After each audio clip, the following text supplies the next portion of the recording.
Okay, now that I had my hands free, here's the difference here on this fuel line right here. Look at all that. I cleaned it out with rubbing alcohol. It's chunky. It's enough to destroy the injectors.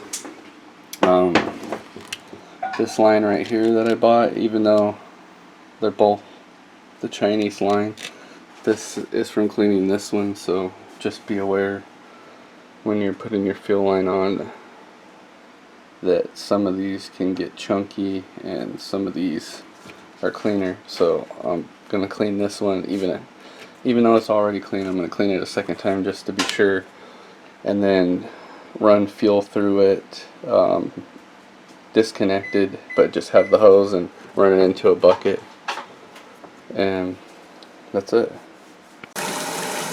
Okay, this is what I did. I just hooked it up to the faucet, let in all the hot water and Dawn run through it, and then you should be good after that. I think it's just residual from the factory.